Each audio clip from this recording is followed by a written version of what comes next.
नमस्कार। Indian penal code lecture series में मैं डॉक्टर अमिताभ सिंह एक बार फिर आपका हार्दिक स्वागत करता हूं। आज बात करेंगे सेक्शन नंबर 80 में डिस्कस किए गए एक्सीडेंट या मिसफॉर्च्यून से होने वाले काम को बचाव दिया जाता है। इस लेक्चर में देखेंगे सबसे पहले बेयर टेक्स्ट क्या कहता है सेक्शन 80 का। इसके बाद यहां 4 एसेंशियल्स आएंगे, उनकी चर्चा करेंगे। पहला एसेंशियल है कि the act must be done either by the accident or by misfortune. Here we discuss what is the meaning of accident, what is the meaning of misfortune and what are the differences between both accident and misfortune. Number second ingredient is without any criminal intention or knowledge, means the act has been done without any criminal intention or criminal knowledge. There are 2 cases, leading cases. One case is relating to the wrestling. The case name is R versus Chunda, and the other case is state of Madhya Pradesh versus Rangaswamy, where a person fired a bullet from 120 feet distance and caused a injury to another person. Then here the court provide defense of accident. Number third ingredient is the act must be lawful in a lawful manner. By lawful means here again one case Jageshwar versus Emperor, where the court denied to provide defense of accident. And the last ingredient is the act must be done with use of proper care and caution. The question arises, what will be the standard of such proper care and caution? Whether it is a subjective test or it will be a reasonable man test. Next, here the 2 cases are, one case is Sitaram versus the state of Rajasthan. Sitaram versus the state of Rajasthan is a digging case where the court denied to provide defense. Another case, in case of Bhupendra versus the state of Gujarat, a dam security case where again the court denied to provide defense of accident.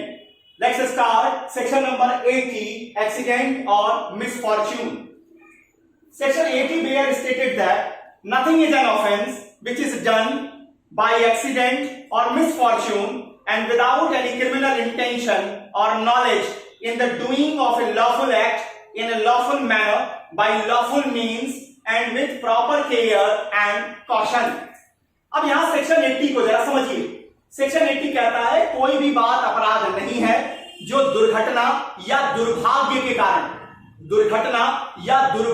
कारण बिना आपराधिक आशय या आपराधिक ज्ञान के lawful काम को लॉफुल तरीके से लॉफुल साधनों का इस्तेमाल करते हुए सम्यक सतर्कता और सावधानी से किया जाए, फिर भी अगर घटित हो जाती है वो बात अपराध नहीं मानी जाएगी। अब सबसे पहले जब हम सेक्शन 80 के बेयर को देखें तो यहां 4 एसेंशियल आते हैं। पहला है कि काम एक्सीडेंट या मिसफॉर्च्यून से हुआ होना चाहिए। अब प्रश्न उठेगा आपके दिमाग में, एक्सीडेंट कहते किसे हैं और एक्सीडेंट की क्या डिफिनीशन है और मिसफॉर्च्यून किसे कहते हैं, दोनों में क्या अंतर है समझिए।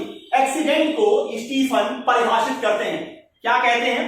According Stephen, when the act is caused is not done with the intention of causing it, जब कोई काम किया जाए उस काम को करने के आशय के बिना, मतलब जो काम हुआ है उसको करने का आपका आशय नहीं था। And when its occurrence as a consequence of such act is not so probable that a person of ordinary prudence ought under the circumstances in which it is done to take reasonable precaution, reasonable care against it. पहली बात Stephen क्या कह रहे हैं, जब जो काम निकल के आ रहा है वो काम करने का आपका इंटेंशन नहीं था और जो कॉन्सिक्वेंस आ रहा है ये बिल्कुल कहीं से प्रोबेबल ऐसा कॉन्सिक्वेंस होने का चांस था ही नहीं कि हम एक ऑर्डिनरी प्रूडेंट मैन से उम्मीद करें कि वो यहां पर सावधानी बरतता और वो केयर करता। अब यहां पर देखिए, चोट दोनों पे लगेगी, चाहे एक्सीडेंट वर्ड का इस्तेमाल किया जाए और चाहे मिसफॉर्च्यून का, इंजरी विल कॉज। लेकिन डिफरेंस कहां पर है? डिफरेंस इस बात पर है कि इंजरी किसको हुई है। अगर इंजरी केवल सामने वाली पार्टी को हुई है तो वर्ड इस्तेमाल कीजिएगा एक्सीडेंट, ध्यान दीजिएगा। अगर इंजरी सिर्फ सामने वाले को हुई है तो वर्ड इस्तेमाल होगा एक्सीडेंट। जब करने वाले को और सामने वाले को दोनों को इंजरी कॉज होगी तो वहां वर्ड यूज किया जाएगा मिसफॉर्च्यून। जनरली क्या होता है, हमारी गाड़ी से कोई गाड़ी आके टकराती है, हम क्या कहते हैं, एक्सीडेंट हो गया। गलत है। एक्सीडेंट तब होगा जब आपने अपनी गाड़ी से किसी और को ठोका है। चोट किसको लगी है, सामने वाले को लगी है, तो वहां एक्सीडेंट है। जब दो गाड़ियां आपस में आके टकराई हैं, दोनों को इंजरी कॉज हुई है, तो अगली बार सही वर्ड इस्तेमाल कीजिएगा, वो है मिसफॉर्च्यून। अब जरा कुछ एग्जांपल देखिए। एक टीचर है जो अपने बच्चे को, जो अपने छात्र को सुधारने के लिए थोड़ी पनिशमेंट देता है जिससे वो अपनी जिंदगी में एक्सेल कर सके। इस पनिशमेंट के कारण बच्चे को इंजरी कॉज हो जाती है, बच्चा एक्सपायर कर जाता है। यहां पर यह माना जाएगा कि उसे एक्सीडेंट का बचाव दिया जाएगा। नेक्स्ट, एक व्यक्ति पहले चेतावनी दे देता है कि मैं ऊपर से बर्फ को गिराने वाला हूं, बड़ा आप लोग साइड हो जाइए, रास्ता खाली कर दीजिए। इस चेतावनी के बाद वो ऊपर से बर्फ को गिराता है रूफ पर से। नीचे फिर भी एक पैसेंजर जा रहा होता है जिसके ऊपर वो बर्फ गिरती है और वो एक्सपायर कर जाता है। यहां भी एक्सीडेंट का बचाव दिया जाएगा। अब एक्सीडेंट को लेकर के एक क्लासिकल एग्जांपल दिया जाता है, उसे समझिए। ए और बी दो लोग हैं। ये दोनों लोग जंगली चूहों का शिकार करने के लिए जंगल में जाते हैं, अपनी अपनी मचान पे चढ़ जाते हैं। ए को जंगल में झुरमुट में थोड़ी हलचल नजर आती है। अब वहां पर ए को यह लगता है कि जी हां, आ गए हैं, चूहे आ चुके हैं। वो अपनी गन से फायर करता है, लेकिन वहां पर झुरमुट के पीछे बी छिपा हुआ था। बी वहां किसी कारण से था, बी को गोली लगती है, बी एक्सपायर कर जाता है। यहां पर ए को एक्सीडेंट का बचाव मिलेगा। मिसफॉर्च्यून वर्ड नहीं यूज कर रहा हूं, एक्सीडेंट का बचाव मिलेगा। क्यों? क्योंकि सामने वाले को इंजरी कॉज हुई है। यहां पर एक प्रश्न पूछा जाता है कॉम्पिटिटिव एग्जाम्स में कि अगर ए ने जो गन इस्तेमाल की है, अगर उस गन का लाइसेंस नहीं है, तब वहां क्या होगा। देखिए, गन का लाइसेंस है या नहीं है, इससे हुए काम के ऊपर कोई असर नहीं पड़ेगा। उसे सेक्शन 80 का बचाव मिलेगा। हाँ, उसकी लायबिलिटी आर्म्स एक्ट में सेक्शन 19 के अंतर्गत जरूर बनेगी। यह ध्यान में रखिएगा। तो एक्सीडेंट क्या आपने देख लिया, मिसफॉर्च्यून किसे कहते हैं ये आप समझ गए। दोनों में डिफरेंस आपके सामने है। दो गाड़ियां विपरीत दिशा से आकर एक दूसरे से टकराती हैं, दोनों को इंजरी कॉज होती है, वहां वर्ड यूज होगा मिसफॉर्च्यून का, ना कि एक्सीडेंट का। नेक्स्ट इंग्रेडिएंट है विदाउट एनी क्रिमिनल इंटेंशन और नॉलेज। मतलब क्या, मतलब यहां पर ऐसे समझिए कि जिस काम के लिए आप एक्सीडेंट का बचाव ले रहे हैं, मिसफॉर्च्यून का तर्क ले रहे हैं, वो काम बिना किसी आपराधिक आशय के या आपराधिक नॉलेज के होना चाहिए। अब यहां पर दो लीडिंग केसेस आती हैं। एक केस है आर वर्सेस टुंडा की। ये केस क्या थी, दो मित्र रेसलिंग का शौक रखते थे, एक दूसरे को चैलेंज करते थे रेसलिंग में। उन्होंने एक कंपटीशन रखा एक दूसरे के साथ, बिल्कुल लॉफुल तरीके से गेम खेली गई। रेसलिंग के दौरान ए ने बी को इंजरी कॉज की, जो बिल्कुल खेलों के अंतर्गत हो सकती है, और वहां पर बी एक्सपायर कर जाता है। ए के ऊपर चार्ज लगा आईपीसी में सेक्शन 304 ए का, causing death by negligent activity. अब यहां पर कोर्ट ने कहा कि अगर एक्ट जो है वो लॉफुल है, ये लॉफुल एक्ट है, रेसलिंग लॉफुल तरीके से खेली गई है, अगर कोई फाउल प्ले का एविडेंस नहीं है, तो यहां जो इंजरी कॉज हुई है इसे हम सेक्शन 80 का भी बचाव देंगे, साथ ही सेक्शन 87 का भी बचाव देंगे, जो खेल कूद के मैटर पर अप्लाई करती है। नेक्स्ट केस आती है state of Madhya Pradesh versus Rangaswamy की। इस केस में जो एक्यूज था उसने एक टारगेट सेट किया 152 फीट दूर, बारिश का समय था और बिल्कुल कहीं से भी किसी के भी आने का कोई चांस नहीं था। इन्होंने अपनी गन से गोली चलाई टारगेट को हिट करने के लिए। इसी बीच में एक इंसान आ जाता है और उसे इंजरी हो जाती है। यहां पर भी कोर्ट ने एक्सीडेंट का बचाव दिया। कोर्ट ने कहा कि यहां किसी तरह का क्रिमिनल इंटेंशन, क्रिमिनल नॉलेज नहीं थी। नेक्स्ट जो आपका इंग्रेडिएंट है, lawful act in a lawful manner by lawful means. आपका काम भी लॉफुल होना चाहिए, तरीका भी लॉफुल होना चाहिए, और जो साधन आप इस्तेमाल कर रहे हैं वो भी लॉफुल होना चाहिए। अब यहां पर केस आती है जागेश्वर वर्सेस इंपरर की। जागेश्वर वर्सेस एम्परर में ए और बी किसी बात पर आपस में गर्मा गर्म बहस कर रहे थे। इसी बीच में ए अपना टेम्पर खोता है, वो बी के ऊपर पंच करना शुरू कर देता है। अब इस झगड़े को बचाने के लिए बी की वाइफ आ जाती है। इस झगड़े को बचाने के लिए बी की वाइफ आती है और बी के वाइफ के शोल्डर पर उसका 2 महीने का बच्चा था।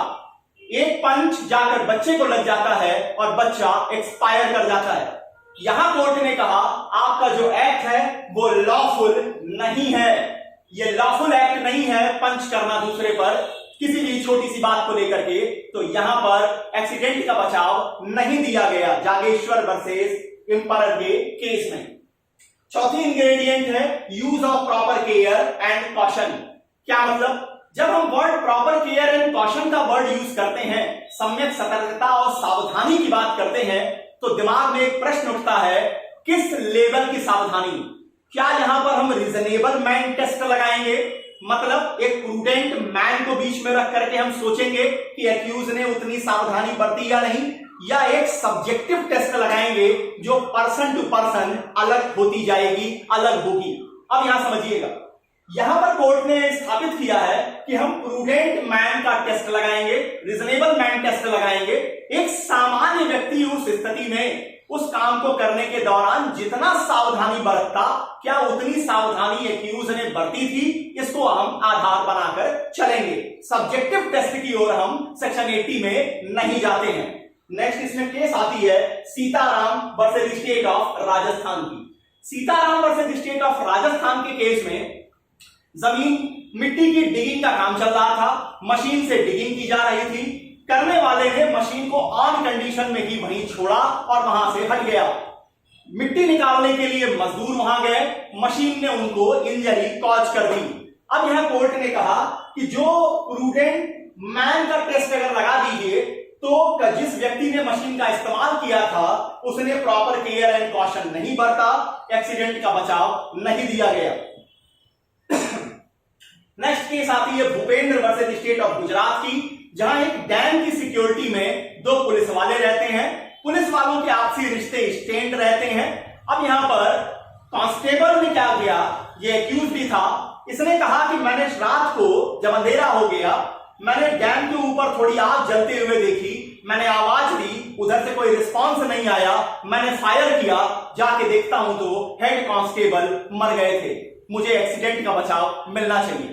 कोर्ट ने जब फैक्ट एंड सर्कमस्टांसेस को देखा तो वहां ये बात समझ में आई कि आवाज देने पर उधर से जो रिस्पांस आया था, अभियुक्त ये समझ चुका था कि टारगेट कौन है, वहां व्यक्ति कौन है, फिर भी इन्होंने गोली चलाई थी और वहां डेथ कॉज की थी। कोर्ट ने कहा आपने due care, proper care and caution नहीं बरती, इसलिए आपको एक्सीडेंट का बचाव नहीं दिया जाएगा। अब अगर सेक्शन 80 को समराइज करना हो तो ध्यान दीजिएगा, कोई बात अपराध नहीं है जो आइदर एक्सीडेंट से या मिसफॉर्च्यून से हो जाए और आपको उस काम को करने के पीछे कोई क्रिमिनल इंटेंशन, नॉलेज नहीं है, आपने वो काम लॉफुल तरीके से, लॉफुल साधनों का इस्तेमाल करते हुए लॉफुल काम किया है, प्रॉपर केयर एंड कॉशन के साथ, फिर भी वो घटना हो जाती है, आप बिल्कुल सेफ हैं सेक्शन 80 में। यहां आप हाईलाइट क्या करेंगे, एक्सीडेंट किसे कहते हैं? एक्सीडेंट मतलब सामने वाले को इंजरी कॉज हो रही है। मिसफॉर्च्यून किसे कहते हैं? जब दोनों पार्टीज को इंजरी कॉज होगी तो उसे हम मिसफॉर्च्यून कहेंगे। दोनों में क्या डिफरेंस है ये समझाइए। इसके बाद इंग्रेडिएंट्स डील कीजिए without any criminal intention knowledge की। वहां 2 केसेस डील कीजिए, आर वर्सेस टुंडा की वर्सेस और रेसलिंग की केस, और दूसरा state of MP versus Rangaswamy की केस यहां पर डिस्कस कीजिए, जहां पर 152 फीट दूर से गोली चलाई गई थी। इसके बाद lawful act, lawful manner, lawful means का इंग्रेडिएंट आएगा। यहां जागेश्वर की केस लेके आइएगा जहां पर कोर्ट ने कहा एक्ट लॉफुल नहीं है। और फिर proper care and caution, proper care का स्टैंडर्ड क्या है, रीजनेबल मैन टेस्ट होगा यहां। इसके बाद सीताराम का केस आएगी डिगिंग को लेकर के, और गुजरात का मुकदमा आएगा भूपेंद्र के साथ डैम की सिक्योरिटी का। उम्मीद करता हूं सेक्शन 80 आपको बिल्कुल क्लियर होगा। आईपीसी लेक्चर सीरीज में अगली लेक्चर जो आपके सामने लेकर आऊंगा वो है सेक्शन नंबर 81, जो कि नेसेसिटी का डिफेंस देता है। और यहां पर एक historical case I R versus Dudley Stephen की। क्या थे इसके केस के फैक्ट सर्कमस्टांसेस, क्या इस सेक्शन के इंग्रेडिएंट्स हैं, सारी चीजों को लेकर अगले लेक्चर में आपके सामने उपस्थित होऊंगा। तब तक के लिए बहुत बहुत धन्यवाद। नमस्कार।